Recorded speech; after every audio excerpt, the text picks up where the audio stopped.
Alhamdulillah, selamat tahun baru hijrah pada semua. Syukur kita kepada Allah Subhanahu wa taala. Allah masih lagi memberi peluang kepada kita untuk bertemu tahun yang baru. Moga-moga kita berada azam yang baru. Seperti mana cikgu sebut tadi, azam yang baru ini adalah menuntut ilmu kepada Allah Subhanahu wa taala. Alhamdulillah, syukur kita kepada Allah Subhanahu wa taala, berlainan agama Allah Subhanahu wa taala dengan agama lain. Kalau kita dianugerahkan kepada kita oleh Allah Subhanahu wa taala menyambut tahun baru, tidak menyusahkan kepada kita, tidak menyusahkan kita, dan juga tidak mempermudah-mudahkan, cuma mudah. Kita sambut tahun baru hijrah sebagai orang Islam dalam masa yang kita selesa, waktunya selesa. Habisnya tahun baru, tahun yang lepas ada waktunya, lepasnya asar sebelum masuknya maghrib. Habis tahun sebelum masuk maghrib, maka itu tahun, habis tahun. Tahun baru dikira sebagai masuknya waktu maghrib. Mudah, senang, selesa, tenang. Tetapi kalau tahun-tahun yang lain, kalau tadi tahun 2014 nak sambut tahun 2015, tuan-tuan kena menunggu sehingga 12 tengah malam. Menyusah tuan-tuan, kena tunggu sehingga 12 tengah malam. Balik rumah pukul 2 pagi tuan-tuan. Tapi tahun baru hijrah, Alhamdulillah, balik sekali lagi mungkin tak lama mana, pukul 11 dah bukan balik malam ni kan. Lebih daripada pukul 11 tak boleh, saya kena balik awal, kena uli tepung, nak buat roti canai untuk esok kan. Tuan-tuan tak apa. Alhamdulillah. Baik, itulah kelebihan agama Allah Subhanahu wa taala, bagi ketenangan kepada kita menyambut tahun baru dalam keadaan selesa. Moga-moga apa yang tuan-tuan azam itu dapat menyempurnakan dalam kehidupan kita. Baik, sabda Nabi sallallahu alaihi wasallam, qala Allah taala, ya ibna adam salasah, wahidatun li wa wahidatun laka wa wahidatun baini wa bainika, fa amma allati li fata'buduni wa la tusyriku bi syai'a, wa amma allati lak fama amilta min amali jazaitaka bihi, fa in aghfir fa anna ghafurur rahim, wa amma allati baini wa bainak فعليك الدعاء والمسألة وعلى استجابة والعطاء. رواه الطبراني عن سلمان. Maksud sabda Nabi sallallahu alaihi wasallam, Allah Taala berfirman Taala, hai anak Adam, ini 3 perkara, satu bagi aku, kata Allah Subhanahu wa taala. Disebutkan oleh Nabi sallallahu alaihi wasallam, pada satu bagi aku, kata Allah Taala, dan satu bagi engkau, termasuk kita. Allah sebut kepada Nabi, satu bagi aku, satu untuk engkau, dan di antara aku dan engkau, dan yang satu lagi di antara engkau dan aku. 3 perkara ni berada dalam kehidupan kita. Apa benda? Tak apa, kita dengar apa yang disebut oleh Nabi sallallahu alaihi wasallam. Adapun yang bagi aku itu, kata Allah Subhanahu wa taala, yang bagi aku itu ialah engkau sembah aku wahlan tidak engkau bersekutu denganku atau akan sesuatu. Bagi Allah Taala itu apa benda? Kita sembah kepada Allah Subhanahu wa taala itu tidak yang menyengutukan Allah Subhanahu wa taala dengan sebenar-benar sembah kepada Allah. Tidak sembah kepada patung, tidak sembah kepada pokok, tidak sembah kepada batu dan sebagainya. Kita sembah, letakkan dahi kita itu kepada Allah Subhanahu wa taala. Walaupun kita letak di atas kapet sekalipun, tapi hanya saja kita sembah kepada Allah Subhanahu wa taala. Nabi sallallahu alaihi wasallam tergerak hati apa dia dalam kitab Muhimmah. Kalau tuan-tuan baca kitab Muhimmah, tuan-tuan boleh tahu kelebihan seorang suami, namanya bukan lelaki, suami. Lelaki banyak, tapi nak digelarkan suami, dia ada isteri. Nabi sallallahu alaihi wasallam tergerak di hati, sekiranya kalau boleh, kata Nabi sallallahu alaihi wasallam, aku nakkan mana-mana isteri, sekiranya suami itu mempunyai nanah daripada ibu kaki sehingga kepala. Dia hisap dengan mulut lidah dia hisap. Itu pun tidak menembuskan kebajikan seorang suami. Tapi kalau boleh kalau ikutkan hati aku nak suruh seorang isteri itu sujud kepada suami, tetapi tidak boleh sujud kepada manusia, maka hanya saja sujud itu kepada Allah Subhanahu wa taala. Tengok kelebihan seorang suami. Balik sekali lagi, assalamualaikum, pegang tangan suami, cium tangan, gugur dosa, dapat pahala. So, itu suami, tuan-tuan. Sebab tu Nabi kata sekiranya kalau boleh aku nak suruh sujud, itu sujud kepada suami, tapi tidak boleh la ta'atan makhluk fi maksiatillah, tidak boleh taat kepada makhluk melainkan kepada Allah Subhanahu wa taala. Itu yang pertama kata Allah, yang ni bagi iku itu. Dan kata adapun yang bagi engkau itu, maka apa juga yang engkau beramal baik kebajikan ataupun kejahatan, aku nanti balas dengan dia, akan kamu sekiranya jika aku ampun. Maka sekiranya kata Allah, bagi engkau tu apa dia? Engkau membuatkan segala kebajikan, semua kebaikan, semua amalan, mai awal ke masjid sebab apa? Nak baca doa akhir tahun, itu kebajikan, ibadah kepada Allah. Tunggu nak dengar kuliah, itu ibadah kepada Allah. Menunaikan sembahyang, buat kebaikan ataupun membuat kejahatan, semuanya akan dibalas oleh Allah Subhanahu wa taala. Itu bagi kita, kata Allah. Yang pertama, bagi Allah kita sujud pada Allah. Yang kedua, bagi kita, kita buat kebajikan, amalan, semua itu bagi kita.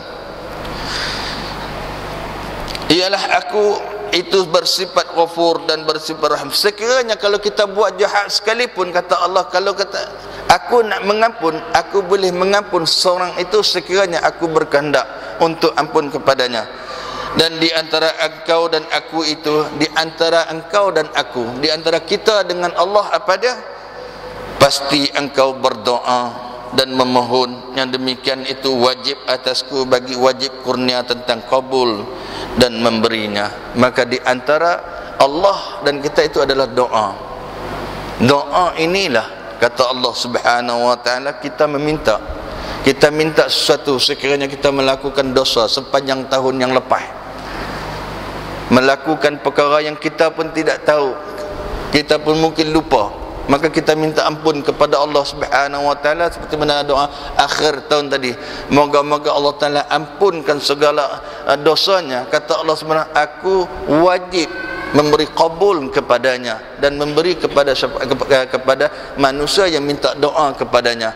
Maka mohonlah doa kepada Allah Subhanahu wa taala di atas apa yang kita lakukan. Sama ada nak terus tahun baru ini kita nak minta azam apa? Nak azam apa dalam kehidupan kita, minta kepada Allah Subhanahu wa taala. Oleh kerana itu malam ni saya tak mau baca kuliah kita yang selalu baca mengenai masalah imam dan makmum. Saya tangguh bab tu saya nak sebut mengenai kelebihan ilmu. Kelebihan ilmu, sepatutnya kita kena ada azam baru. Seperti mana cikgu sebut tadi, masjid ini dapat satu anugerah masjid terbaik. Terbaik dari segi kipas kah, terbaik dari segi bangunan kah, ataupun terbaik dari segi kapet kah? Tidak, tuan-tuan, terbaik dari segi pengurusan program yang dianjurkan di masjid. Itu ada di kelas sebagai terbaik.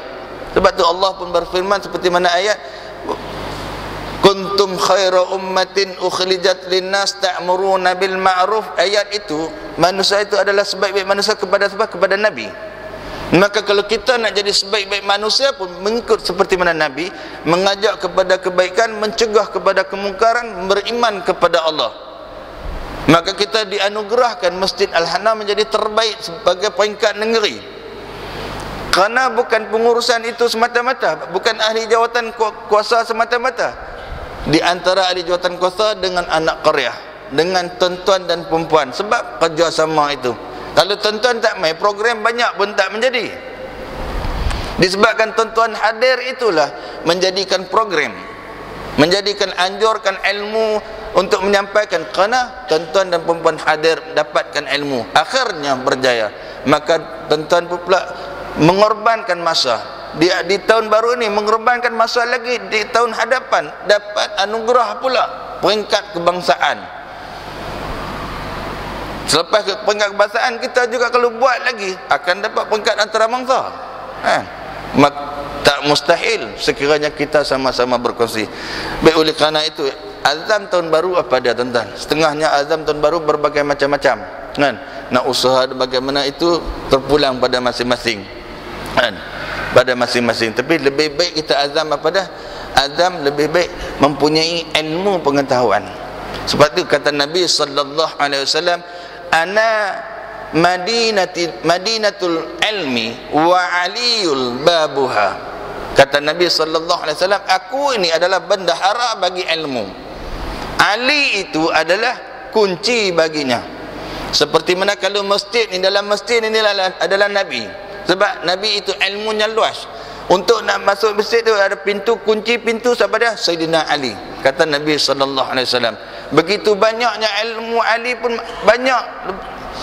Seolah-olah sebab Ali tahu apa yang ada dalam bendaharaan itu. Apa yang ada kepada Nabi, Ali tahu. Maka kita pun perlu azam dalam tahun baru ini untuk mempunyai ilmu yang banyak. Dengan ilmu juga kita akan dapat menyuluh dalam kehidupan kita dengan sebaik-baik perjalanannya. Bila mana disebut ketika itu kaum Khawarij tidak senang hati, cemburu. Kaum Khawarij tidak beriman kepada Allah ketika itu. Tak mungkin Ali ini ilmu banyak sangat. Ilmu banyak macam mana Ali lah ni, kita test ke Ali. Kita tengok Ali ni ilmu ada tak ada, mari kita mesyuarat dulu. Kaum Khawarij sepakat ramai-ramai buat mesyuarat perbincangan. Dan ni kita lantik 10 orang. Dalam 10 orang tu kita akan tanya kepada Ali satu soalan, semuanya sama. Satu soalan je, tapi 10 orang ni semuanya soalan yang sama, tapi tanya 10 orang kepada Sayyidina Ali. Kalau dia jawab satu soalan, 10 soalan tu soalan yang sama, jawapan yang sama, confirm Ali ni tidak mempunyai ilmu. Tetapi kalau dia jawab berlainan, satu soalan itu berlainan jawapan, kita Ali adalah ilmu, yang mempunyai ilmu. Maka soalan apa dia? Harta ke afdal, ilmu ke afdal. Berpakat untuk tanya soalan kepada Ali, ilmu ke afdal, harta ke afdal. Nak tanya kepada Sayyidina Ali. Akhirnya berkumpul, buat satu surat hantar kepada Sayyidina Ali untuk berperjumpaan, perbincangan, berdialog untuk menyoalkan. Maka disepakat, setujui. Ali pun ada, para sahabat lain pun ada, maka kaum Khawarij pun berhimpun. 10 orang berdepan dengan Sayyidina Ali. Maka salah seorang akan tanya kepada Sayyidina Ali, wahai Ali, ilmu ka afdal, harta ka afdal? Tuan-tuan pun boleh jawab, kan? Boleh jawab ilmu dengan harta yang mana afdal. Kita pun boleh jawab apa dia? Ilmu itu afdal. Sebab apa ilmu itu afdal? Ilmu itu, kata Sayyidina Ali, ilmu itu pusaka bagi anbiya, pusaka bagi para anbiya. Harta itu pusaka bagi Qarun, Haman, Fir'aun dan sebagainya. Maka kalau kita menuntut ilmu itu, kita pun menjadi keturunan daripada ilmu mendapati daripada anbiya. Sebab ilmu Allah Subhanahu wa taala datangnya daripada para nabi-nabi, datangnya daripada Allah Subhanahu wa taala. Semuanya ilmu datangnya daripada Allah Subhanahu wa taala. Maka ilmu itu daripada anbiya, para nabi-nabi. Kalau kita dah dapat ilmu ini daripada para nabi-nabi. Seperti mana Imam Syafi'i, masih ingat nama dia apa dia Imam Syafi'i? Pungah, tanya pula dah. Nama Imam Syafi'i apa dah? Kita duk menuntut ilmu lama dah tuan-tuan. Lama dah menuntut ilmu. Ya. Alhamdulillah yang boleh jawab tu jawab. Sekali lagi ada nasi di luar boleh ambil kalau ada. Imam Syafi'i nama dia Abu Abdullah Muhammad bin Idris. Ilmu yang kita dapat daripada mazhab Imam Syafi'i ini pun, Imam Syafi'i itu pun daripada keturunan Nabi, karena berdasarkan kepada Abdul Manaf. Abdul Manaf sepada datuk bagi kepada baginda Nabi sallallahu alaihi wasallam. Maka dia keturunan Nabi sallallahu alaihi wasallam. Imam Syafi'i itu kena ingat nama dia. Sambut tahun baru hijrah 29 tahun dah kita sambut, tak tahu nama dia, kan? Kita pegang pada mazhab dia, kita berpegang pada perjuangan dia, para jemaahnya, ahli sunnah wal jemaah pegang, tak tahu dia siapa dia. Kita kena tahu. Maka itu yang pertama, ilmu itu pusaka bagi para anbiya. Harta adalah Qarun, Haman dan sebagainya. Dan ilmu itu yang keduanya, ilmu afdal, harta afdal, ilmu tak afdal. Karena ilmu itu memeliharakan diri. Harta kita kena memelihara, kata Sayyidina Ali. Bila mana kata Sayyidina Ali, ilmu itu memelihara diri kita. Memelihara diri kita. Kalau tak ada ilmu, hampalah perlu anjing dan sebagainya. Boleh tak boleh perlu anjing. Main kot mana tajuk ni? Tentang kita kena tahu, kita kena ada berbahas. Sebab tu Quran kita khatam, dalam doa khatam Quran kita nak apa? Berhujah dengan orang yang tidak memang, kita kena berhujah dengan Quran. Boleh pegang, tak salah kan? Sekiranya kering sama kering, tapi disuruh buat demikian ke? Maksud dia ada dua di situ maknanya. Salah satunya dia tunjuk peluk anjing itu, salah satunya bagi orang yang berfikir. Bagi orang yang berfikir, akal ada. Dia fikir, oh kalau pegang anjing itu tak apa. Kalau aku kuat kelak anak perempuan orang, anak bukan mahramnya, hukum dia haram. Anak gadis yang belum berkahwin kelak berdua-duaan naik motor itu, duk celapak naik dua orang tapi nampak macam seorang, itu hukum dia haram. Naik berdua tapi nampak seorang. Tapi pegang pergi sentuh anjing kalau kering tidak mengapa. Itu salah satu untuk kebaikan pada orang yang kena memikir, oh tak baik tu kan, aku duk bawa anak orang ni tak menikah lagi ni, baru tunang, bukan bagi lesen lagi, tunang baru. Tempoh dia setahun duk bawa keluar dah, buat balik main sebiji buah labu. Tak boleh, itu mana tak elok dalam agama yang duk buat demikian. Dia ilmu memeliharakan diri. Bila mana ada ilmu, semuanya akan pelihara diri kita. Seperti mana satu soalan ditanya. Satu soalan ditanya, apa ditanya? Berlaku junub waktu subuh, berhadas besar lah, hadas besar waktu subuh, nak mandi tidak boleh. Air ada banyak, bukan takat ayat telaga, ayat sungai, ayat hujan, ayat perigi dan sebagainya, ayat banyak. Tapi nak mandi tidak boleh. Sekiranya kena ayat, mungkin wujud namanya, dia kata bergigil seperti mana demam malaria, demam kura-kura. Kalau naik 5 orang ke atas badan dia, 5 orang tu akan tergoyang. Demam malaria tuan-tuan biasa kenal, Allah alam lah, bahaya kan. Maka dia kata tidak boleh mandi, kena ayat Allah, dia tak boleh. Kena sikit dia baru dia cuba tengok, dia sedang berhadas besar, nak sembahyang, mau tidak mau tanya, kamu buat apa? Tunggu lah, dia kata. Tunggu sampai bila? Matahari naik baru boleh kena ayat. Matahari naik, bila matahari naik saja baru dia boleh kena ayat, baru boleh mandi. Betul tak betul saya buat? Dia tanya. Kamu bukan tanya, kamu cerita, saya kata. Kalau kamu tanya bagaimana caranya untuk melakukan, demikian baru boleh jawab. Tapi kamu duk cerita, bukan tanya. Saya nak tanya tuan-tuan lah ni, kalau berlaku demikian, tuan-tuan nak buat apa? Berada dalam keadaan junub waktu subuh untuk mendirikan sembahyang, tidak boleh kena air. Sebab ilmu itu memelihara diri. Kita duk kata kita kena menuntut ilmu, azam baru. Maka bila ada ilmu, memelihara diri kita. Ayat ada tapi nak mandi tak boleh. Bagaimana caranya untuk melakukan? Saya tak berlaku lagi ustaz, oi, tak mau beritahu. Kena tahu tuan-tuan.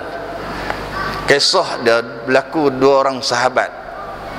Ketika mana mereka musafir dengan sanak saudara, termasuk bawa isteri sekali. 2 sahabat ini, akhirnya mereka berjunub di padang pasir, tidak ada ayak. Ayak tak ada kan, suami isteri ni ayak tak ada.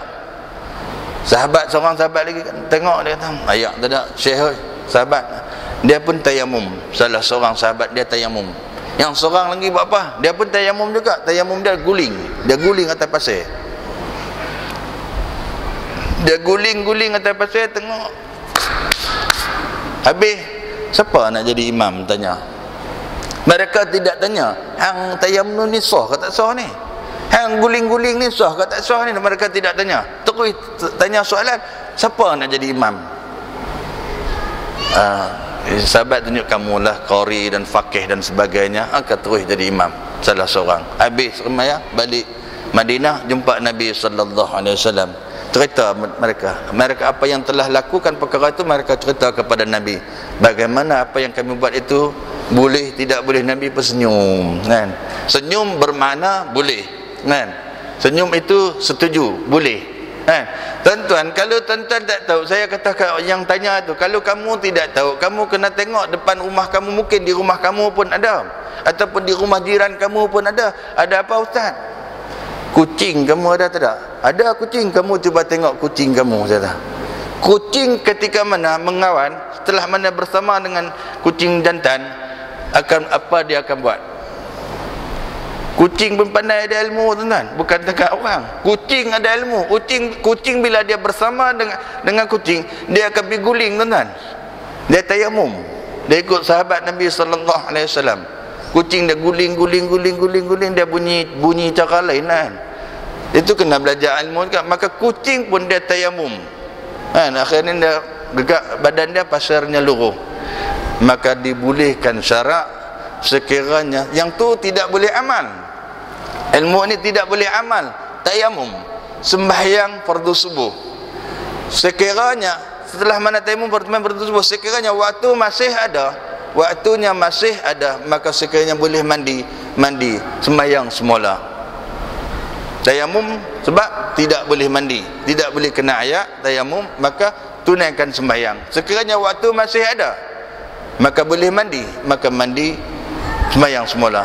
Ataupun kalau tak nak tunai masa itu, tidak boleh mandi juga, waktu sudah habis, matahari naik baru boleh mandi, maka mandi qada sebenarnya. Itu lebih aula, maka dibolehkan. Sebab ilmu itu memeliharakan diri. Hartanya kita kena memeliharanya. Harta kita, tuan-tuan, telefon pun tuan-tuan kena jaga. Masuk dalam masjid, walaupun dalam masjid tuan-tuan kena jaga. Masuk dalam beg elok-elok. Beg duit pun kena simpan ada. Kalau simpan depan pun belum tentu, tuan-tuan.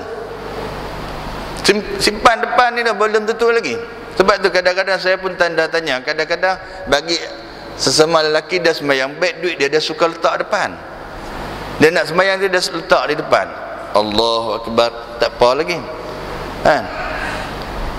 Kadang-kadang terlelap mata dia, pergi pejam mata, khusyuk sangat tengok Allah, beg duit pergi mana dah, kan? Tengok mau tak mau dia garu kepala, sembahyang tak khusyuk dah, tuan-tuan. Apa salahnya buat dalam solat? Tak salah, tuan-tuan.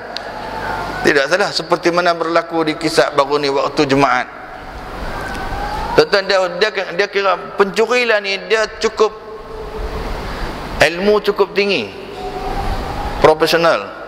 Masa yang tertentu dia cari. Maka kereta semua parking dia tengok, oh semua pakat pergi masjid.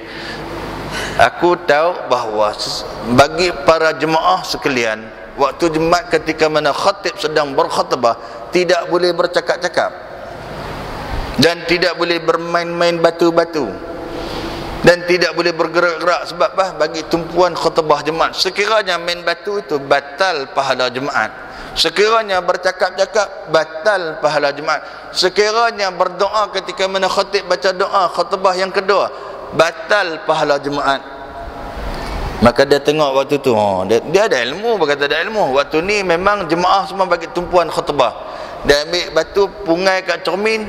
Dia tahu dah waktu orang ni dia simpan duit di bawah baju di kosennya, dia pergi ambil, senang. Dan ni keluar-keluar main tengok, cermin kereta dia pecah, beg duit tak ada, buat pelari dah. Pasal apa? Kutu kampung, curi. Bahaya, tuan-tuan. Maka harta itu kita kena pelihara dia. Sekiranya kita tidak jaga, itulah menjadi berlakunya.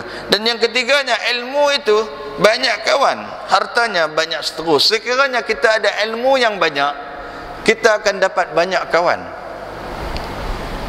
Tuan-tuan duduklah di mana, pergi mana, sekiranya ada ilmu, sebut tanya soalan, sembang, oh cerita ni bab ilmu, dia akan banyak taulan dan sebagainya. Tetapi hartanya banyak seteru.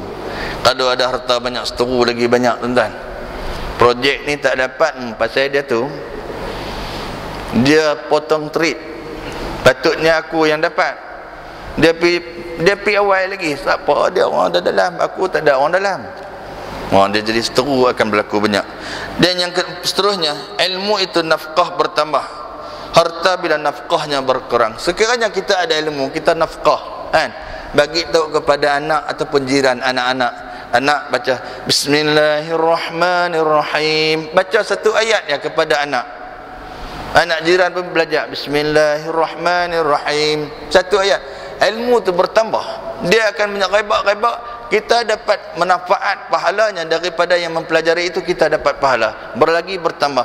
Tapi bila hartanya 10, 20 ringgit, kita bagi dekat orang 10 ringgit, tinggal 10 ringgit. Daripada 20 tinggal 10 ringgit. Dia akan berkurangan. Maka mau tidak mau cari ilmu.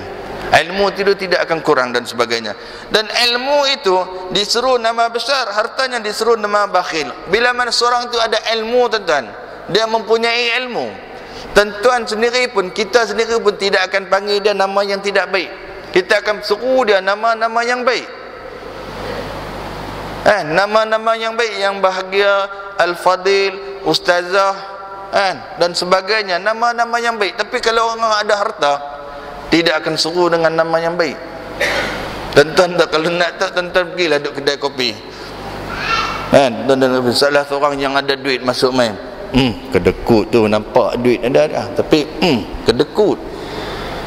Nak sebut dia ni ringan tangan, payah nak sebut, jarang awak nak sebut. Tapi kalau dia ada, biasanya nak sebut, oh dia tu liat sungguh nak keluar duit dia, man. Liat nak keluar duit. Itu kehidupan biasa, kata Sayyidina Ali. Maka mau tidak mau pilih ilmu. Dan yang seterusnya, ilmu itu tidak perlu jaga. Ilmu itu tidak perlu jaga. Tuan-tuan pernah tak selama tuan-tuan duk menuntut ilmu di Masjid Al-Hana, di Haji Ismail Group, di mana-mana tuan-tuan duk pergi Masjid Lama ke, di mana tuan-tuan duk pergi selama tuan-tuan duk menuntut ilmu, buat balik ilmu, ayang ni ilmu yang abang belajar ni, simpan elok-elok no. Perlu ada tak? Pernah tak? Hamba dalam mari, kunci elok, sekali lagi orang ambil, jangan bagi tahu anak, habaq anak jangan masuk dalam bilik ni, ilmu ni. Ada tak kena jaga demikian? Bawa balik, sekali lagi tuan-tuan bawa balik ilmu pula, ilmu apa tadi kata hadis yang pertama, bagi Allah tu, kita sembah, dapat ilmu tu, bawa balik, dalam bawa balik beg. Abang dapat apa? Dapat 2-3 jenis, simpan kat mana? Ni dah penuh dah abang oi. Ada tak? Tidak perlu jaga. Ilmu tidak perlu jaga, semuanya penuh di dalam dada kita. Nak pergi mana pun dengan senang lelang, tidak perlu bawa bekal, tidak perlu bawa dalam beg ilmu. Tetapi hartanya kita kena jaga dia. Kalau kata harta banyak, cara banyak. Dan cari orang untuk jaga keselamatan, guard dan sebagainya. Yang sedikit, cara sedikit. Kereta kita walaupun kereta hak saga, hak jenis lama, tuan-tuan, kalau lama sekalipun tak ada bumbung pun kita duduk tak selesa. Bumbung di rumah tu, nak parking di bumbung di rumah dah tak ada. Hujan lebat ni Mula garuk kepala, tiap-tiap hari duduk kena hujan panas ni, jenuh lah kereta macam ni. Motor Kapcai Honda 70 tu pun kita kena jaga. Tapi ilmu tidak perlu jaga. Ilmu tidak perlu jaga. Isteri banyak kena jaga, lebih daripada satu kena jaga, satu pun kena jaga, jaga satu tak boleh, jangan duk pergi jaga kedua, Dan yang seterusnya, ilmu itu akan beri syafaat di akhirat, hartanya akan dihisap. Bila mana kita ada ilmu, kata Sayyidina Ali, ilmu ni akan memberi syafaat kepada kita di mana di akhirat kelak nanti, ilmu ni, semuanya kita menuntut ilmu itu, mempelajari ilmu, semuanya dia akan berdialog hujah dengan Allah Subhanahu wa taala. Bukan saja di akhirat, dalam kubur pun akan berdialog. Sepertinya kalau ada orang ada ilmu, orang ada ilmu, tuan-tuan tadi mai daripada rumah, keluar rumah mai ke masjid, sampai ke jalan kaki ataupun naik kereta ataupun naik motor. Bumi kubur ni tuan-tuan sedang memerhati tuan-tuan, bukan saya tuan-tuan, kubur ni sedang memerhati. Dia duduk teropong tengok, rupa ni simpulan ni dia duduk tengok. Oh, muslimat ni mai ke masjid sebab menyambut tahun baru hijrah, muslimin mai ke masjid sebab menyambut tahun menunaikan sembahyang jemaah. Dia duduk tengok. Bila sampai dalam kubur kita, nyawa kita habis, nyawa kita diambil oleh Allah Subhanahu wa taala, masuk dalam kubur. Kita pun yang mana hantar tadi kita balik, dia ada dalam kubur. Dia dengar, roh dikembalikan kepadanya. Dia dengar tapak kaki. Setelah itu kubur bicara, hai si Fulan bin si Fulan. Nada yang merdu, tuan-tuan, nada yang manis. Kubur tu berdialog, wahai si Fulan bin si Fulan, dahulunya kamu hidup di atas badan aku, kamu berjalan dengan tidak sombong, kamu tunduk kepada Allah Subhanahu wa taala, kamu berjalan pergi ke masjid, kamu berjalan pergi surau, kamu berjalan pergi dengar ceramah, kamu berjalan atasku dengan rendah diri. Aku cukup selesa dan senang ketika mana kamu berjalan di atas badan aku dulu. Hari ini Allah Ta'ala izin kepadaku dengan kuasanya. Kubur bicara, tuan-tuan, dengan kuasanya. Sebab ilmu kita tadi ada, ilmu beri syafaat. Dengan kuasa Allah, dia kata, hari ini aku ada kuasa, aku memperluahkan kuburmu untuk hari ini. Akhirnya luah kubur, tuan-tuan. Boleh main bola, bukan takat Piala Malaysia, Piala Dunia pun boleh main. Kan? Sebab apa? Luah. Kan? Maka mau tidak mau ilmu itu memberi syafaat. Bukan di akhirat saja, dalam kubur pun dah beri syafaat kepada dia. Tapi kalau hartanya akan dihisap oleh Allah Subhanahu wa taala. Satu persatu akan ditanya. Dan yang seterusnya, ilmu itu tiada binasa, hartanya binasa. Ilmu tidak sama sekali binasa, kata Sayyidina Ali. Menuntutlah ilmu sebanyak mana sekalipun, belum ada lagi menyatakan ilmu itu telah reput dan sebagainya. Kan? Ada tak orang kata ilmu, belajar ilmu banyak mana? Lama dah. Binasa? Tidak binasa sama sekali. Tapi kalau harta, binasa, tuan-tuan. Kalau kata kita kalau pakai 10 tahun kita tak jaga dia, malah, tuan-tuan, saya lagi bawa tayar sebelah pergi belah sana, tuan-tuan, tak jaga dia boleh binasa dan sebagainya. Maka ilmu itu afdal. Dan ilmu itu boleh menerangkan hati, hartanya boleh kerah hati. Sekiranya kita ada ilmu, kata Sayyidina Ali, ilmu itu boleh terang hati kita. Tetapi kalau harta banyak, dia boleh kerah hati kita, boleh keras hati kita. Sebab apa? Kena jaga. Siang, malam, pagi, petang asyik fikir pasal kerja, pasal harta semata-mata. Tapi kalau ada ilmu, dia tidak ada bimbang apa, kan? Bimbang. Sebab ilmu itu menyeluruh dalam. Hari ini dapat banyak mana? Alhamdulillah, syukur kepada Allah Subhanahu wa taala. Sebab hari ini Allah Taala dah tentukan bagiku hanya dengan sekadar ini saja. Dah syukur kepada Allah Subhanahu wa taala. Dan yang akhirnya ilmu itu akan didakwa dia sebagai hamba. Ilmu akan dakwa dia, ini hamba Allah Subhanahu wa taala, ya Allah. Ilmu itu kan akan dakwa kepada kita, dia ni benar-benar hamba kepada Allah. Tetapi hartanya akan mendakwa dia. Harta itu menghamba kepada harta. Dia tidak kepada hamba kepada Allah. Dia menjadi hamba kepada harta. Kan? Siang malam tidak ada masa nak singgah ke masjid. Sibuk dalam keadaan dunia, akhirnya masjid lupa nak singgah. Sebab harta itu melupakan diri dia untuk menghadap kepada Allah Subhanahu wa taala. Maka itulah kata Sayyidina Ali. Akhirnya kaum Khawarij dengar 10 jawapan ini berlainan. Maka dia mengaku Ali adalah benar-benar wa aliyun babuha. Ali ini benar-benar kunci bagi ilmu, kunci bagi bendahara ilmu. Maka dengan itu mereka beriman kepada Allah Subhanahu wa taala. Ayo pergi kita mau tidak mau azam baru, tahun baru ini menuntut ilmu kepada Allah Subhanahu wa taala menjadi penyuluh dalam kehidupan kita. Kan? Lapangkan masa sebagai tahun baru ini, setiap masa kan yang ada dianjurkan ilmu di mana juga, sama ada di masjid ini ataupun di mana juga, untuk kita menuntut ilmu Allah Subhanahu wa taala menjadi insan kamil, mungkamil, sempurna dalam kehidupan kita. Tuan-tuan pun dah tengok jam kan, saya pun memang tengok juga kan. Pasal kadang-kadang bila lewat ni malah nampak, tuan-tuan pun saya nampak macam tepung gandum kan. Saya rasa cukup sekadar tu lah ya, yang baik tu daripada Allah Subhanahu wa taala. Kok tuan-tuan nak tanya soalan, saya buka soalan satu dua yang boleh insya-Allah.